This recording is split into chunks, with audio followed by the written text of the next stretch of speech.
게으름은 극복해야 된다, 끊어내야 된다, 이렇게 생각하는 경향이 있는데, 나는 게으름에 있어서 진짜 중요한 게 게으름의 정체를 아는 일이라고 생각해요. 진짜 게으름은 뭘까?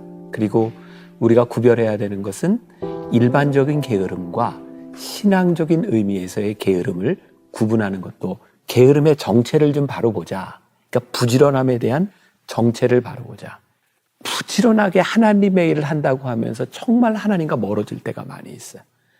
내가 부지런함으로 인해서 다른 사람을 너무 피곤하게 하고 내가 하나님을 앞서가거나 하는 것은 아닌가. 그러니까 내가 생각하고 있는 부지런함이 진짜 부지런함이 아니라 나의 완벽주의, 내가 원하는 것, 내가 바라는 것을 못 참아내는 것은 아닌가. 그러니까 우리가 이 부분에서 하나님과의 관계가 깨어지면 우리들이 얼마나 많은 유용한 일을 하는가, 우리가 얼마나 위대한 일을 하는가, 이런 것들이 하나님 앞에 의미 없을 수도 있죠. 이건 굉장히 우리들이 두려운 모습으로 우리를 봐야 되고, 이건 나에게 있어서 굉장히 큰 약점 가운데 하나인 거예요.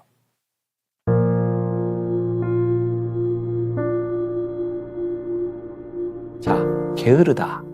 우리들 머릿속에 떠오르는 어떤 사람이 있어. 그 사람 참 게을러. 청소를 안 한다든지, 빈둥빈둥대고 TV만 본다든지. 근데 예를 들어서 그렇게 매일 소파에 누워가지고 이렇게 TV만 보는, 그렇게 지독하게 게으르다고 생각하는 그 사람이 리모컨을 돌리다가 리모컨이 작동을 안 해. 보니까 배터리가 없어. 그 사람은 어떻게 할까요? 그 사람 절대 게으르지 않을 거예요. 재빨리 뛰어나가서 배터리를 사가지고 올 것 같아요. 노름하는 사람, 이렇게 생각해 보면, 야, 저 사람은 인생을 왜 저렇게 살아? 맨날 노름만 하고 정말 아무것도 안 하고 있는 것 같지만, 그 노름하는 사람은 목숨 걸고 노름을 합니다. 세상에 집에 감춰놓은 거 어떻게 해서든지 찾아내고 통장을 찾아내든지 목숨 걸고 노름을 하죠.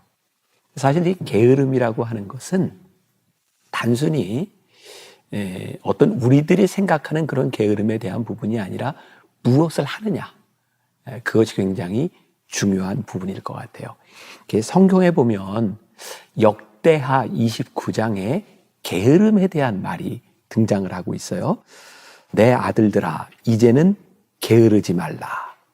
게으르지 말라. 히스기야 왕이 제사장과 레위인들에게 게으르지 말라, 이렇게 이야기를 하고 있어요. 히스기야 왕은 왜 게으르지 말라 이렇게 얘기를 했을까? 제가 성경으로 조금 돌아가 볼게요. 역대하 29장 6절과 7절 말씀에 보니까 이 게으름과 연관이 되어 있는 부분인데, 우리 조상들이 범죄하여 우리 하나님 여호와 보시기에 악을 행하여 하나님을 버리고 얼굴을 돌려 여호와의 성소를 등지고 또 낭실문을 닫으며 등불을 끄고 성소에서 분향하지 아니하며 이스라엘의 하나님께 번제를 드리지 아니하므로. 그러니까 지금 히스기야 왕이 이스라엘 백성들이 패역하고 타락하고 한 일이 뭐냐 보니까 번제를 드리지 않았다는 거야. 요즘 우리말로 얘기하면 예배를 드리지 않았다. 그런데 그 이유가 뭐냐면 게을렀다는 거예요. 게을러서 예배를 소홀히 하고 번제를 드리지 아니하므로 너희들이 타락하고 하나님 앞에 벌을 받게 되었다. 자, 여기에서 보면 이게 죄라고 하는 것은 어떤 잘못을 행한 것이 아니라 무엇을 하지 않은 것이 죄인 거죠. 하나님을 예배하지 않은 것, 그것이 죄라고 말을 하고 있는 거예요. 우리가 잘 알고 있는 중세의 치명적인 7가지 죄 있잖아요. 정욕, 탐욕 이런 거 있는데 그 중에 게으름도 바로 죄에 속한다, 이런 의미에서 하나님을 찾지 못하는, 하나님과의 관계가 깨어진 것, 그것을 게으름이라고 이야기하는 거예요. 그러니까 우리들이 성경적인 의미에서 게으름은 뭘까요? 하나님과의 관계를 깨지게 하는 것이 게으름이라는 거죠. 게으름을 끊어내고 게으름을 좀 이렇게 단절하고 싶다라고 이야기를 하는데, 그럼에도 불구하고 이게 잘 되지 않아요. 특히 우리 신앙인들에게 좀 게으름을 극복하고 하나님과의 소통이 좀 일어났으면 좋겠는데 이게 잘 되지 않는 거죠. 저는 이유를 이렇게 찾아봤어요. 우리들 신앙생활하는 사람들이 자꾸 뭔가 비법을 찾는다. 그러니까 하나님과의 관계에 있어서 신앙생활에 있어서 비법을 찾아요. 그러니까 예를 들면 옛날에는 그랬던 것 같아요. 그러니까 예수 잘 안 믿고 또 믿음에 좀 신실하지 못한 사람들에게 그 사람들을 위해서 교회가 매년 한두 차례씩 뭘 했냐면 부흥회를 했어요. 그리고 우리들이 이런 권면을 많이 했죠. 제발 집회에 나와봐. 그리고 은혜 받아. 은혜 받으면 뭔가 해결될 거야. 한번 생각해 보세요. 여기 지금 이제 유튜브로 방송을 듣는 분이나 우리 PD나 뭐 옛날에 부흥회 한번 가봤어요? 은혜도 받아봤어요? 자, 은혜 받고 변한 걸로 생각하면 우리가 지금 성자가 돼 있어야 돼. 집회에 참석할 때마다 변했으니까. 그런데 놀랍게도 우리가 은혜 받고 은혜를 받았다고 하는 감정이 우리의 삶을 바꿔주지 않더라고요. 그러니까 다른 표현으로 얘기하면 우리는 자꾸 어떤 비법을 찾아요. 특별한 세미나, 특별한 집회. 그런데 절대로 이 게으름에 대한 문제를 극복하는 것은 비법에 대한 문제가 아니다. 내가 또 하나 예를 들어볼까요? 나는 옛날에 무협지를 굉장히 좋아했어요. 근데 무협지를 보거나 이렇게 중국 영화를 보다 보면 패턴이 있어요. 아주 일정한 패턴인데 대개 원수를 갚는 거예요. 나쁜 놈이 부모를 죽이거나 자기 문파를 없애거나 그래서 홀로 살아남은 주인공이 원수를 갚기 위해서 고수를 찾아가는. 가서 무술을 배우는데 제일 힘들어하는 게 뭐냐면 무림 고수가 무술을 가르쳐 주는데 이상한 걸 시켜요. 물 떠와. 이 물 길어다 저기다 갖다 이렇게 담어. 계속 그런 걸 시켜요. 어느 정도를 하다가 화가 나요. 내가 배우러 온 건 이런 게 아니라 특별한 무공 B급을 배우러 왔는데 지금 나에게 비법을 가르쳐 주는 게 아니라 일만 시켜. 우리가 벌써 탁 머리에 떠오르는 게 다 있죠. 알아요. 우리는 뭐냐면 저 비법을 배우기 위해서는 이 기본기에 충실해야 비법을 배울 수 있는 거죠. 그래서 무림 고수는 그 비법을 가르쳐 주기 전에 차근차근 체력을 기르는 일부터 해주는 거예요. 자, 오늘 함께 이렇게 이야기를 나누는 여러분들, 게으름을 극복하고 싶으세요? 우리가 적어도 신앙인이라면 하나님과 우리와의 관계에 있어서 게으름을 회복하고 싶으세요? 그러면 비법을 찾지 마시고요. 예배에 충실하세요. 이거 우리가 너무나 많이 듣던 이야기고 매번 듣던 이야기예요. 그런데 진짜 중요한 것이 예배를 회복하고 예배를 드리는 일이다. 근데 만일 우리가 예배를 단순한 의식 또는 리추얼한 그런 예식으로 생각한다면 이 예배를 이야기하는 게 아니고요. 이 예배를 통해서 하나님과 우리와의 관계가 이루어지는 시간으로 생각한다면 이 예배는 가장 기본적인 것이 될 수밖에 없는 거예요. 이스라엘 백성들이 유일하게 하나님과 만날 수 있는 통로가 뭐였냐면 역대하 29장에는 번제를 통하여 하나님과 소통하는 방법이었어요. 번제는 뭔지 아시죠? 동물을 잡아서 태워 죽이는 거예요. 그 시간을 통해서 무엇을 깨닫죠? 내 죄가 이렇게 무섭구나. 하나님 앞에서 이렇게 저 동물이 대신 죽어야 될 만큼 내 죄가 무서운 일이구나. 또 그 동물을 태우는 역한 냄새를 맡고 그 동물을 가를 때 피가 튀는 피 냄새를 맡으면서 내 죄가 이런 것이었구나. 이게 하나님 앞에서 매번 번제를 드리면서 자기 죄를 돌아보면서 하나님 앞에 자신을 세우는 일이었죠. 이게 소통이었어요. 이게 예배였고. 근데 그것을 게을리함으로 인하여 이스라엘 백성이 타락했다. 그러니까 오늘 우리 신앙의 가장 근본적인 문제, 게으름에 대한 문제는 무엇일까요? 하나님과 우리들 사이의 관계, 소통, 예배에 문제가 생겼다는 거죠. 우리가 이 게으름에 대하여 분명히 생각해야 될 것이 있어요. 우리는 무엇에 대하여 부지런하고 우리는 무엇에 대하여 게으른가? 가만히 생각해 보면 우리가 가장 부지런한 일은 내가 원하고 내가 열망하는 일에 부지런해요. 그리고 내가 가장 게으른 일은 뭐냐면 내가 하기 싫은 일에 게으른 거죠. 그래서 우리가 이 게으름에 대한 문제를 극복하기 위해서는 하나님 앞에서 정직하게 나의 삶의 우선순위가 무엇인지를 볼 수 있어야 돼요. 우리가 흔히 이런 얘기하죠. 당신이 지금 어디에 시간을 가장 많이 투자하고 있고 당신의 지갑에 있는 돈이 어디에 가장 많이 사용되고 있는가, 그것을 보면 당신이 누구인지를 압니다.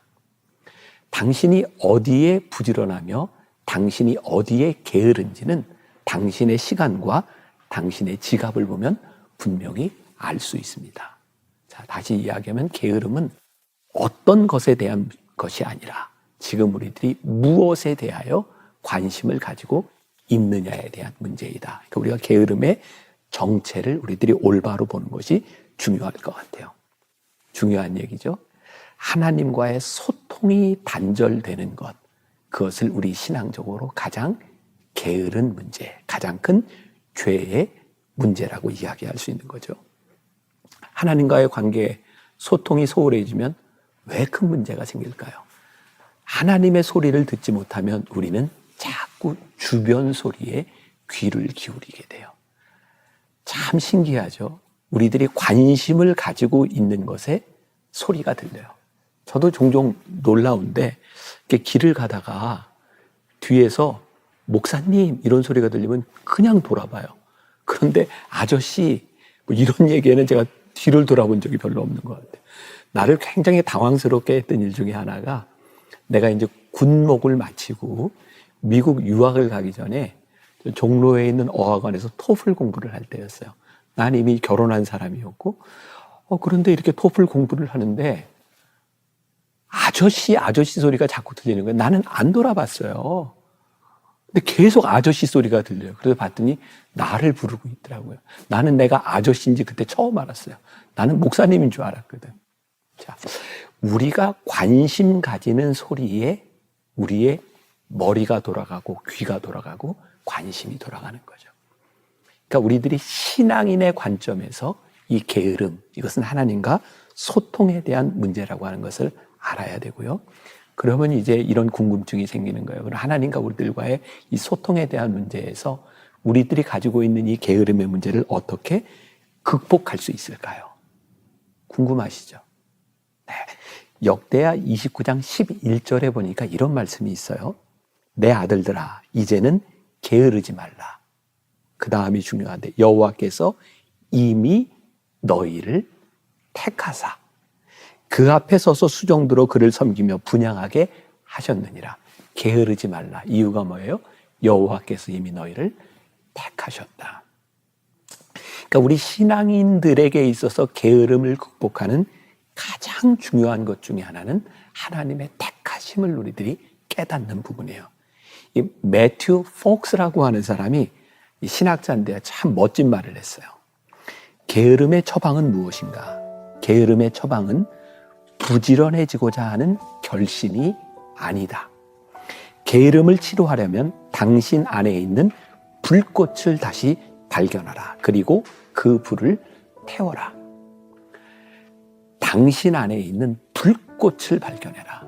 그리고 불꽃을 다시 태워라. 이게 무슨 의미냐? 열망인 거죠.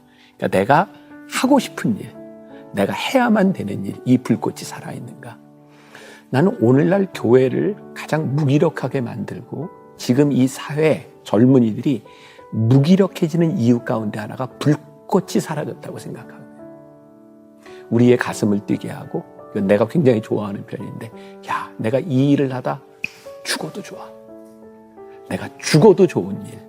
이게 우리들 가운데 있는가? 예를 들어 볼게요. 출애굽기 3장에 보면 모세의 소명장이라고 불리는 게 나와요. 하나님께서 모세를 부르시죠. 가시나무 불꽃 가운데서, 불은 불인데 타지 않는 불 가운데서 모세야, 모세야 부르세요. 그때 모세의 직업이 무엇이었나요? 40년 동안 양을 치고 있었어요. 성경은 모세가 양을 치고 있었다고 하는 그 직업에 대하여 비하하지 않아요. 그리고 요셉은 양을 치는 40년 동안 그가 게을렀다고 하는 어떤 단서도 없어요. 그는 열심히 양을 쳤던 것 같아요. 심지어 이 호렙산, 시내산까지 양을 데리고 온 것을 보면 그가 얼마나 양에게 풀을 먹이기 위해서 열심히 살았는가라고 하는 것을 볼 수 있어요. 근데 참 신기하죠? 모세 나름대로 열심히 살았고 모세가 최선을 다하고 있는데 그 장을 소명장이라고 불러요. 하나님께서 모세를 부르셔서 소명을 주셨다. 그러니까 모세는 우리의 일반적인 관점에서 보면 그는 게으른 사람이 아니었어요. 그는 자기에게 주어진 일을 충실히 하고 있었던 사람이에요. 근데 하나님이 그를 불러내신 거예요. 소명으로. 그리고 그의 마음속에 꺼져 있던 그의 불꽃을 사르셨어요. 그러면 하나님이 왜 모세를 굳이 양치는 데서 끄집어내셨을까? 양치는 것이 그의 소명이 아니었기 때문이죠. 양치는 일이 하찮은 일이었기 때문이 아니라 모세는 이미 하나님께서 40년 동안 왕궁에서 왕의 아들로 리더가 되는 교육을 받고 하나님이 모세를 쓰시고자 하시는 목적이 있었는데 모세가 그 목적에 합당하지 않은 삶을 살고 있었던 거예요. 자, 열심히 살지 않고 우리가 흔히 이야기하는 게을렀기 때문이 아니라 하나님께서 그를 부르신 그의 불꽃이 타오르지 않았기 때문이죠. 자, 그래서 오늘 저는 그렇게 도전을 하고 싶은데 여러분의 마음속에 불꽃이 있습니까? 하나님이 당신을 부르신 그 부르심이 분명합니까? 이게 너무나 우리들이 들었던 아주 진부한 얘기처럼 들리지 못하는 이 부분들이 우리들에게 살아나지 않는다면 우리는 하나님 앞에 게으른 사람이 될 수밖에 없어요. 저는 우리의 속에 불꽃이 타오르기 시작할 때 우리를 부지런하게 만드는 이유 가운데 하나는 우리들의 삶을 굉장히 전략적으로 만든다는 거예요. 제 이야기를 조금 할게요. 지금까지 내 생을 이렇게 돌아보면 나는 늘 열심히였던 때가 있었어요. 중학교 들어갈 무렵에 그때 난 무협지를 너무 좋아했어요. 그래가지고 만화가게에 있는 무협지를 정말 다 봤던 것 같아. 심지어는 만화가게 주인이 나 때문에 이렇게 무협지를 바꿔놔야 될 만큼 무협지를 참 열심히 봤어요. 중학교 3학년 때 탁구를 참 열심히 쳤던 것 같아. 그래서 우리 어머니가 너 안 되겠다. 그래서 내 탁구 라켓을 다 쪼개버리고 고등학교 올라갈 무렵에 내가 노래를 너무 좋아했어요. 중창단을 만들어서 그 당시 여학교 막 문학의 밤 이런 데 하는데 축제 다니고 너무 재밌었어요. 대학교 와서는 당구를 참 열심히 쳤어요. 그래서 수업은 거의 안 들어가고 당구장에서 살았어요. 대학교 2학년 됐을 때는 소위 이제 그룹 사운드 만들어서 이렇게 딴따라. 그때 내가 굉장히 머리 길게 기르고 다니면서 찢어진 청바지 입고 다니면서 보면 나는 참 열심히였어요. 그런데 내가 하나님을 인격적으로 만나는 그런 시간이 있었어요. 하나님이 나를 사랑하시는구나라고 하는 고백을 했던 그 시간이 있었어요. 그때 내 마음에 찾아왔던 안타까움이 있었어요.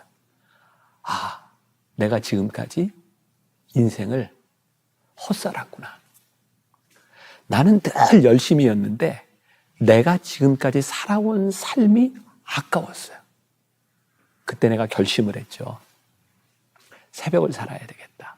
새벽을 살아야 되겠다고 생각한 이유는 대개 이제 목회자들 패턴이 그 당시에 그랬어요.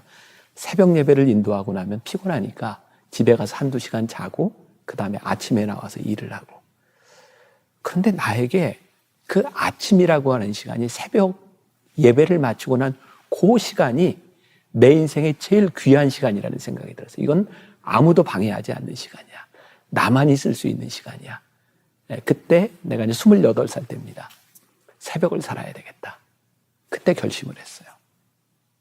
그리고 내가 몸이 아파서 내가 많이 힘들어서 이제 설교도 못하고 목회도 못하고 힘들었던 그 시기가 오기 전까지 대략 한 20년 동안 나는 새벽을 굉장히 열심히 살았던 것 같아요.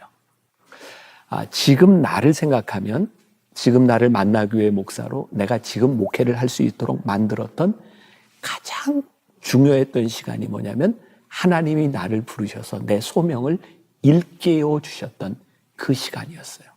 그게 내 삶을 굉장히 전략적으로 만들어줬던 것 같아요.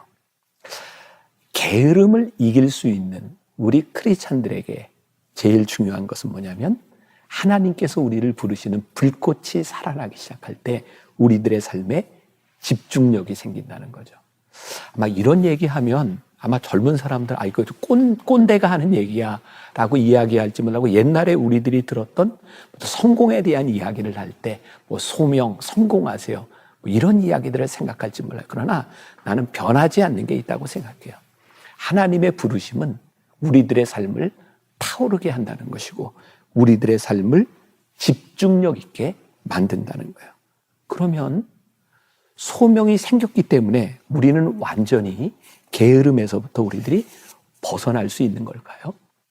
나는 하나님이 우리를 부르신 그 다음부터 우리들에게 중요한 또 다른 키워드 하나가 등장한다고 생각해요. 그것은 꾸준함이에요. 내가 정말 강조하고 싶은 것은 꾸준함인데, 그래서 우리 교회에서 우리 젊은 사역자들에게 교육을 할 때 두 가지를 늘 강조를 해요. 하나는 사람이 이 땅 위에 살아가는 동안 창조적이었으면 좋겠다. 그냥 살아가는 게 아니라 하나님이 우리를 부르셨으니 창조적으로 살아라. 크리에이티비티는 굉장히 중요한 일이에요. 그러나 아무리 창조적이어도 그 창조를 이어갈 수 있는 지속성이 없다면 이 창조성은 아무런 의미가 없다. 그러니까 하나님이 우리를 부르신 그 부르신 가운데서 우리들이 얼마나 꾸준하게 우리들에게 주어진 일을 할 수 있는가.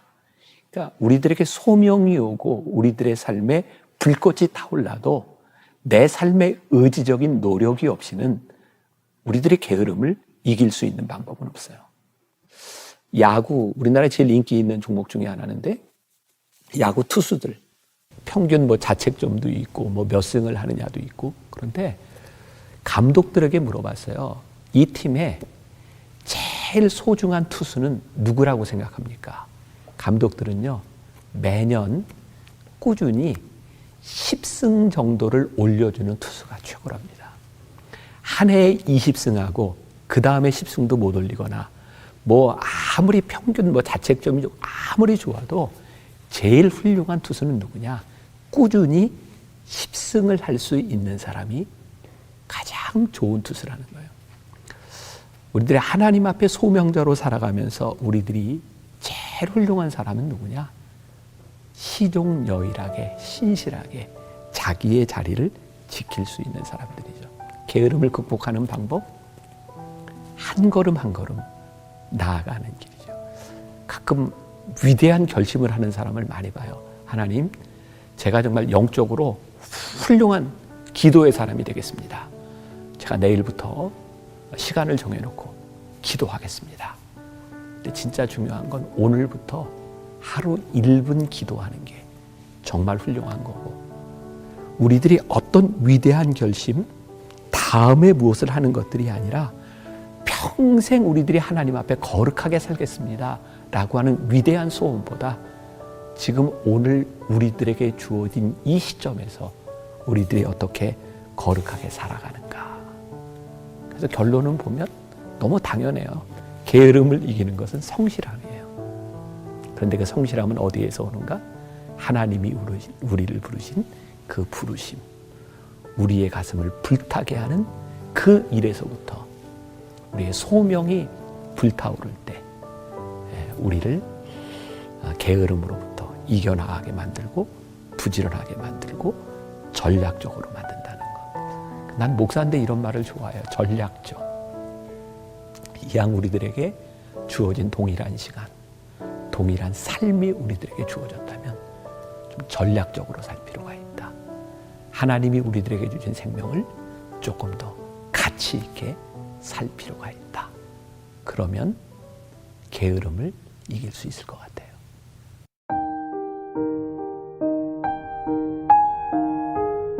나는 사람들이 병이라 그러는데 나는 늘 내가 게으르다고 생각해요. 그래서 내가 이렇게 살면 되나?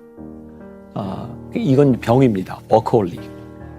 난 내가 스스로 이제 병이라고 인정을 하니까 좀 게으러지려고 노력을 많이 해요. 이 말은 게으름에 대한 의미가 다른 건데, 내가 부지런함으로 인해서 다른 사람을 너무 피곤하게 하고 내가 하나님을 앞서가거나 하는 것은 아닌가. 그러니까 내가 생각하고 있는 부지런함이 진짜 부지런함이 아니라 지금 얘기한 것처럼 나의 완벽주의, 내가 원하는 것, 내가 바라는 것을 못 참아내는 것은 아닌가. 그러니까 우리가 게으름의 정체를 좀 바로 보자. 그러니까 부지런함에 대한 정체를 바로 보자. 그러니까 나는 진짜 부지런하게 살아. 근데 우리가 부지런하게 하나님의 일을 한다고 하면서 정말 하나님과 멀어질 때가 많이 있어요. 그래서 오늘 역대하 29장에 이야기한 것처럼 게으르지 마라. 하나님께 드리는 예배를 소홀히 하지 마라. 그러니까 우리가 이 부분에서 하나님과의 관계가 깨어지면 우리들이 얼마나 많은 유용한 일을 하는가, 우리가 얼마나 위대한 일을 하는가, 이런 것들이 하나님 앞에 의미 없을 수도 있죠. 이건 굉장히 우리들이 두려운 모습으로 우리를 봐야 되고, 이건 나에게 있어서 굉장히 큰 약점 가운데 하나인 거예요. 나는 완벽주의자는 아닌데 내가 하고 싶은 일을 해야 지금 성이 풀리는 사람이에요. 근데 열심히 하죠. 근데 이게 진짜 하나님이 원하시는 일인가? 이건 내가 열심히 내가 원하는 일을 하고 있는가? 그래서 때때로 자기 점검이죠.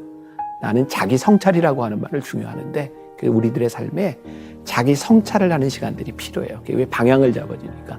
근데 그게 뭐예요? 예배. 하나님과의 관계성에 대한 부분. 그러니까 이 부분에서 게을러지면 우리들이 열심히 하는 것, 부지런한 일들이 정말 의미 없을 수도 있다.